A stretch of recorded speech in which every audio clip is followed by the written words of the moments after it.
बिस्मिल्लाहिर्रहमानिर्रहीम अस्सलामु अलैकुम वरहमतुल्लाहि वबरकातुहू। Dear students, welcome to study time for all. I am your tutor Adnan Ghani Bhatt. तो बच्चों, कैसे हैं आप? ठीक हैं? अल्लाह ताला से दुआ करते हैं कि आप बहरियत हों और अपनी स्टडी के साथ आपका जो लगाव है उसमें अल्लाह ताला इजाफ़ा करे, आपके इल्म में इजाफ़ा करे। तो नेक्स्ट वीडियो की तरफ आगे बढ़ते हैं। इंग्लिश 9 2025 की जो न्यू बुक है, जो 2025 में 9th क्लास में बच्चे बैठेंगे, वो 2026 में एग्ज़ाम देंगे। इसी बुक से, ये नई बुक की वीडियोस बनाने का हमने अमल शुरू किया है और आज हम आगे बढ़ रहे हैं यूनिट नंबर 3 की तरफ, डैफोडिल्स बाय विलियम वर्ड्सवर्थ। तो दुनिया अंग्रेज़ी के सबसे बड़े शायर विलियम वर्ड्सवर्थ, जो कि जिनको के पोएट ऑफ नेचर भी कहा जाता है, तो उनकी ये मशहूर ज़माना पोएम डैफोडिल्स, आबी नरगिस के फूल। तो इसका हम पहले जो है ना वर्ड्सवर्थ के बारे में थोड़ा सा देख लेते हैं, फिर हम पोएम को पढ़ेंगे और पोएम को पढ़ के फिर हम उसकी एक्सप्लेनेशन करेंगे।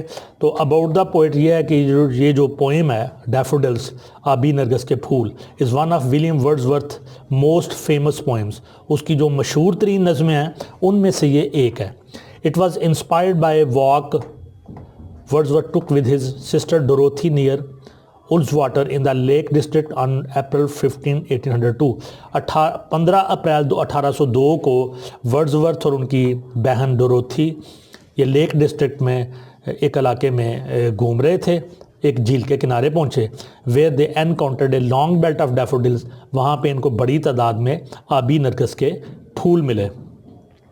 तो विलियम वर्ड्सवर्थ, जिनका लाइफ स्पैन 1770 में ये पैदा हुए, 1850 में इनकी डेथ हुई, वाज ए की figure in the English romantic movement.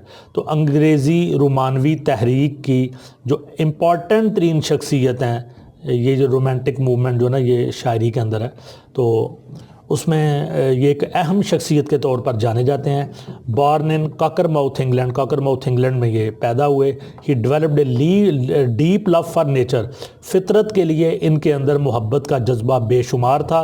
Which became a central theme in his poetry, और उनकी शायरी की जो सेंट्रल थीम थी, जो मरकज़ी नुक्ता निगाह था, वो कुदरत और फितरत के साथ इजहार और उसके साथ मोहब्बत थी उनकी।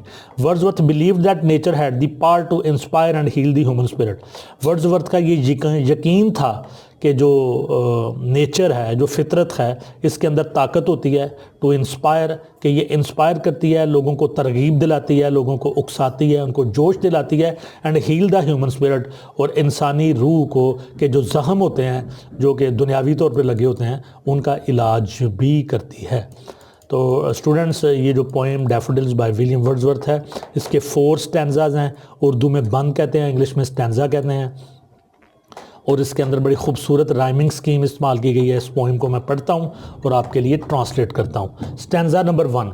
आई wandered lonely as a cloud that floats on high over vales and hills.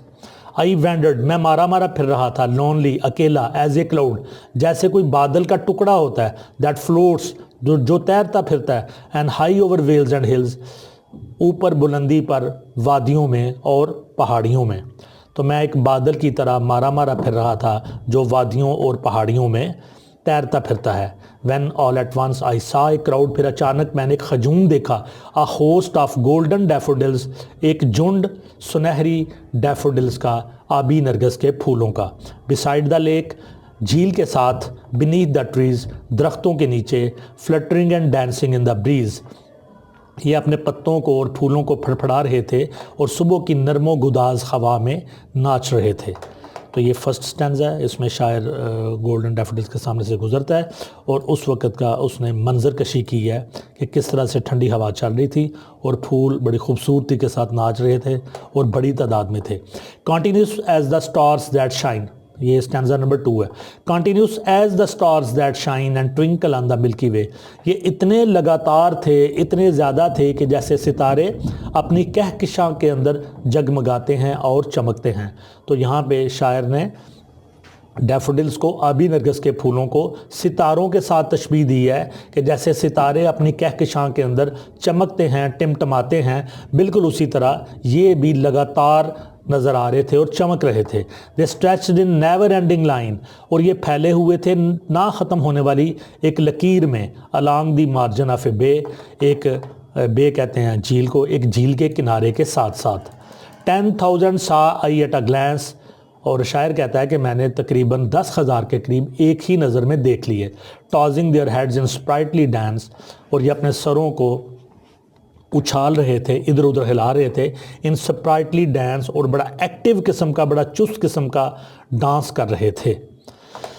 Second stanza के बाद third stanza, the waves beside them danced, और इनके साथ साथ लहरें भी नाच रही थीं, जैसे जैसे फूल नाचते उसी तरह से लहरें भी नाच रही थी। But they out did the sparkling waves in Glee, लेकिन जो चमकती हुई थी लहरें, उनके मुकाबले में जो चमक फूलों की थी वो उनको आउटडिड कर रही थी, उनको शिकस्त दे रही थी। यानी जो वेव्स की खूबसूरती और चमक थी उसके मुकाबले में फूलों की चमक और खूबसूरती ज़्यादा थी।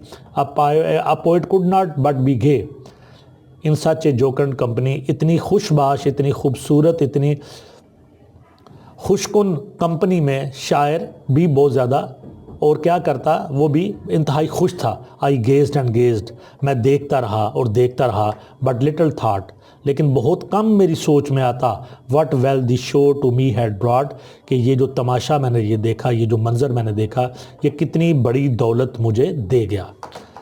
और आगे last stanza, stanza number 4, for oft when on my couch I lie, और जब अपने बिस्तर पर मैं लेटता हूँ, फॉर आफ्ट जब अक्सर, when on my couch I lie, जब मैं अपने बिस्तर पर लेटता हूँ, इन वेकेंट और इन पेंसिव मूड, जब कभी मैं मेरे पास फालतू वक्त होता है या मैं किसी उदास हालत में होता हूँ, दे फ्लैश upon दैट इनवर्ड आई, तो ये मेरे दिमाग के अंदर की आंख में जमाका करते हैं, which is the bliss of the solitude, और ये मेरे लिए तन्हाई की एक खुशी का सबब बनते हैं। And then my heart with pleasure fill, फिर प्लेयर फिल्स, और फिर मेरा दिल खुशियों से भर जाता है। And dances with the daffodils, और आबी नरगस के फूलों के साथ नाचना शुरू कर देता है। तो जी स्टूडेंट्स, ये 4 स्टैंजाज जिसका मैंने तर्जमा पढ़ा। अब हम चलते हैं अपने नोट्स की तरफ, और नोट्स के ऊपर हम इसका रेफरेंस टू द कॉन्टेक्स्ट पढ़ेंगे। रेफरेंस टू दी कॉन्टेक्स्ट, ये आपके 2 क्वेश्चन आते हैं, एक होता है कि समरी लिखें, या फिर रेफरेंस टू दी कॉन्टेक्स्ट होता है स्टैंजा में से कुछ अशार आपको दिए गए होते हैं और आपने रेफरेंस टू दी कॉन्टेक्स्ट के साथ उसको एक्सप्लेन करना होता है। तो ये unit number 3, explanation of stanzas from Daffodils by William Wordsworth, reference to the context. तो जब शेर किसी की तशरीह देने के लिए आपको कहा जाता है तो पेपर में, तो इस तरह से ये 4 लाइन आएंगी या पूरे का पूरा स्टैंजा आपके लिए आ सकता है। तो अपने स्टैंजा को देखना है तो सबसे पहले ऊपर लिखना है रेफरेंस टू द कॉन्टेक्स्ट, सियाको सबाक का हवाला, यानी ये अशार नज़म के जिस हिस्से से आए उससे पहले और बाद की बात आपने यहाँ पे लिखनी है। The poem daffodils by William Wordsworth is a classic example of romantic poetry. तो ये जो नज़म है डैफोडिल्स जिसको विलियम वर्ड्सवर्थ ने लिखा, ये रोमानवी शायरी की क्लासिकी मिसाल है, celebrating the beauty of nature, और इसमें फितरत की खूबसूरती को सेलिब्रेट किया जा रहा है, मनाया जा रहा है। And its lasting impact on the human spirit, और इसका जो हमेशा हमेशा रहने वाला असर है इंसानी रूह पर, उसके बारे में बताया जा रहा है। It narrates the poets experience of coming across a field of golden daffodils. इसमें बयान ये किया गया है कि शायर के तजर्बे को, जिसमें वो बहुत सारे आबी नरगिस के फूलों के पास से गुजरता है, विच leaves A profound impression on his mind, और ये जो मंजर है उसके दिमाग के ऊपर एक गहरा असर डालता है। To bring him joy in solitude, और वो तन्हाई में भी उसको लुत्फ मिलता है उस मंजर को जहन में लाकर। तो ये स्टैंजा नंबर 1 है, ये आपको पेपर में दिया होगा। तो आपने सबसे पहले क्या करना है, आपने ये वाला रेफरेंस टू दी कॉन्टेक्स्ट लिखना है, इतना ये लिख के फिर आपने ये जो स्टैंजा और ये मैंने तर्जमा लिखा है, ये आपकी आसानी के लिए लिखा है कि आप इसको तर्जमे के साथ सीख सकें। तो ये ऊपर वाली लाइनें लिख के तो फिर आपने एक्सप्लेनेशन पे आ जाना है। तो ये स्टैंजा और उसका ये ट्रांसलेशन, मैं अकेला फिरता था जैसे एक बादल जो वादियों और पहाड़ों पर बुलंद उड़ता है, जब अचानक मैंने एक खजूम देखा, सुनहरी नरगिस के फूलों का एक झुंड झील के किनारे दरख्तों के नीचे हवा में झूलते और रक्स करते हुए। आपने लिखना आगे एक्सप्लेनेशन, ये तर्जमा वगैरह सिर्फ आपको समझाने के लिए है। The poet begins by describing himself as a cloud drifting aimlessly over valleys and hills. शायर नज़म के आगाज़ में अपने आप को एक बादल के तौर पे बयान करता है। Describing himself as a cloud drifting aimlessly over valleys and hills, जो वादियों और पहाड़ों के ऊपर बेमकसद फिरता है। Emphasizing his sense of isolation, और ये जो मंज़र है ये उसकी जो इसकी तन्हाई को उजागर करता है। सेंस ऑफ आइसोलेशन, उसका जो तन्हाई का एहसास है उसको उजागर करती है चीज़ कि वो अकेला ही मारा मारा फिर रहा था पहाड़ियों में और वादियों में एक बादल की तरह। दिस लोनलीनेस इज़ इंटरप्टेड, तो ये जो तन्हाई है ये टूट जाती है when he suddenly comes upon a crowd और होस्ट, जब वो एक खजूम या झुंड के पास से गुजरता है। ऑफ गोल्डन डैफोडिल्स, सुनहरी आबी नरगिस के फूलों के झुंड के पास से जब वो गुजरता है तो ये तन्हाई टूट जाती है। नियर ए लैक, एक झील के करीब, एंड अंडर द ट्रीज, और दरख्तों के नीचे। The daffodils are described as fluttering and dancing in the breeze. ये जो नरगिस के फूल हैं हवा में झूलते हुए और रक्स करते हुए दिखाई देते हैं। Creating a joyful and lively image, ये जो एक लुत्फ़अंदोज़ करने वाला और खुश करने वाला तसव्वुर ये एक मंज़र पेश करता है। The poet's mood starts to shift, शायर का जो मूड है, जो तन्हाई वाला मूड था, वो तब्दील होना शुरू हो जाता है। As the cheerful scene captivates him, जब ये खुशियों भरा मंजर उसको अपनी गिरफ्त में ले लेता है। And he feels drawn into the beauty of nature, और वो कुदरत की खूबसूरती में अपने आप को खूबसूरती में महव हो जाता है, उसकी तरफ खिंचा चला जाता है। आगे बढ़ते हैं जी स्टैंजा नंबर 2 की तरफ। तो ये स्टैंजा आ गया और साथ उसकी ट्रांसलेशन आ गई। मतवातर जैसे सितारे जो चमकते हैं और दूधिया रास्ते पर झमकते हैं। दूधिया रास्ता मिल्की वे कहकशां, वो एक ना ख़त्म होने वाली लाइन में फैले हुए थे। एक झील के किनारे के साथ मैंने एक नज़र में 10,000 देखे जो खुशी से रक्स करते हुए अपने सर हिला रहे थे। तो ये अगर स्टैंजा आएगा तो आपने रेफरेंस टू दी कॉन्टेक्स्ट ऊपर वाला लिखना है और नाच साथ नीचे एक्सप्लेनेशन देनी है। इन दिस स्टैंजा, इस बंद में स्टैंजा में, the poet compares the daffodils to the stars in the Milky Way. शायर डैफोडिल जो नरगिस के फूल हैं उनका मुआजना मिल्की वे के साथ, कहकशां के साथ, इसको दूधिया रास्ता भी कहते हैं। मिल्की वे, कहकशां, जो आसमान के ऊपर हमें जो आसमान नज़र आता है वो मिल्की वे है। हाईलाइटिंग देयर वास्ट नंबर, और यहाँ पे उजागर किया जा रहा है उनके ज़्यादा तादाद को, एंड ब्रिलियंस, और उनकी चमक को। तो इन अशार में शायर नरगिस के फूलों का मुआजना मिल्की वे, दूधिया रास्ते या कहकशां के सितारों से करता है जो उनकी बेशुमार तादाद और चमक को उजागर करता है। द फ्लावर सीम एंडलेस, ये जो फूल हैं ये ना ख़त्म होने वाले दिखाई देते हैं। As the stretch in a long line, क्योंकि ये एक लंबी कितार की शक्ल में फैले हुए हैं। Along the shore of the bay, एक झील के किनारे पर। The poet estimates the flowers to be 10,000 in number, शायर अंदाज़ा लगाता है कि इन फूलों की तादाद 10,000 के करीब है। ऑल स्विंग जॉयफुली, ये सारे के सारे खुशी खुशी अपने सर खिला रहे थे। इन्हें स्प्राइटली डांस और चुस्त किस्म का नाच रहे थे। This comparison underscores the grandeur and harmony of the natural scene, leaving the poet in awe. तो ये मुआजना कुदरती मंजर की अजमत, ग्रैंडियर अजमत, एंड हारमनी और हम आहंगी को नुमायाँ करता है, जिससे शायर पर दिली असर पड़ता है। आगे बढ़ते हैं जी स्टैंजा नंबर 3 की तरफ। ये उसका टेक्स्ट और साथ उसकी ट्रांसलेशन, तर्जुमा मैं पहले इसका वर्ड टू वर्ड कर चुका हूँ। लहरें उनके करीब रक्स कर रही थीं, लेकिन वो चमकती हुई लहरों को खुशी में पीछे छोड़ गईं। एक शायर खुश ना हो सकता था। ऐसी खुशगवार महफिल में मैंने गौर से देखा और फिर देखा, मगर मैंने कम ही सोचा कि ये मंजर मुझे कितनी दौलत देकर गया है। तो इसका भी रेफरेंस टू द कॉन्टेक्स्ट आप लिखेंगे और साथ एक्सप्लेनेशन देंगे। खैर the poet describes how the waves of the lake seem to dance as well. यहाँ शायर बयान करता है कि झील की लहरें भी रक्स करती हुई महसूस हो रही थीं। Reflecting the light and movement of the scene, जो मंजर की रोशनी और हरकत को मुनक्कस कर रही थीं।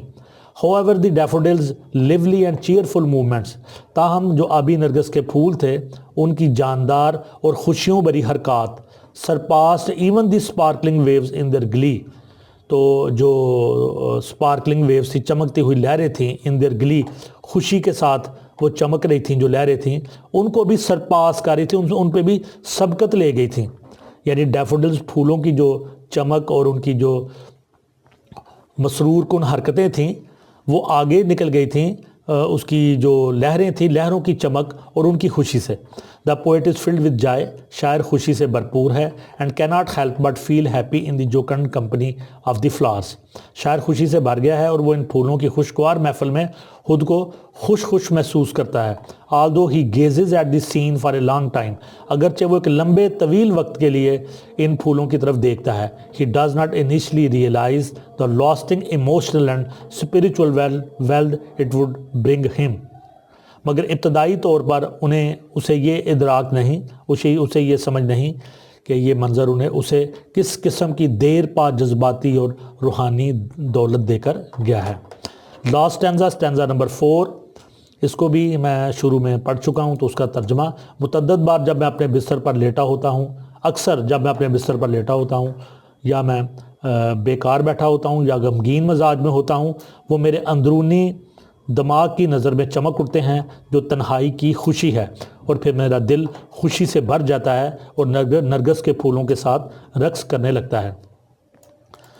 तो इसका भी रेफरेंस टू दी कॉन्टेक्स्ट लिख के तो आगे आप एक्सप्लेनेशन देंगे। In the final stanza the poet reflects on how the memory of the daffodils continues to uplift his spirit, आखिरी अशार में शायर इस बात पर गौर करता है कि नरगिस के फूलों की याद कैसे उसकी रूह को बुलंद करती रहती है। व्हेन ही इज़ अलोन, जब वो तन्हा होता है, ईदर आइडल फालतू वक्त में बैठा होता है, और लॉस्ट इन थाट या किसी उदासी में या किसी सोच में गर्क होता है। The image of the daffodils flashes, तो ये जो आबी नरगिस के फूलों का तस्वुर है, फ्लैशेस जमाके के साथ आ जाता है इन हिज माइंड्स आई, उसके जहन की आंख में, फिलिंग हिम विद जॉय, और उसे खुशी से भर देता है। He describes this experience as the bliss of solitude, वो इस तजर्बे को बयान करता है तन्हाई की खुशी के तौर पर। Showing how nature has a combing and inspiring effect in his quiet moment, ये दिखाते हुए कि कुदरत का असर कैसे उस पर सुकून बख्श और मुतासर कुन है।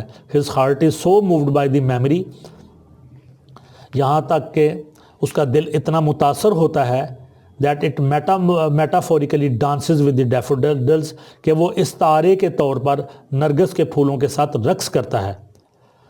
Demonstrating the deep emotional connection he has formed with the scene, जो इस बात का इजहार है कि वो मंजर के साथ गहरी जज्बाती वाबस्तगी रखता है। तो जी students, reference to the context, explanation और पूरे के पूरे मैंने 4 स्टैंजास की ट्रांसलेशन आपके सामने पढ़ी। उम्मीद करते हैं कि आपको ये वीडियो पसंद आएगी, आपके लिए बेनिफिशियल होगी। नेक्स्ट समरी वाली वीडियो के साथ आपकी खिदमत में हाज़िर होंगे। वीडियो को लाइक करें, कमेंट्स दें, दोस्तों से शेयर करें और study time for all channel को ज़रूर सब्सक्राइब करें। अल्लाह हाफिज़, पाकिस्तान जिंदाबाद।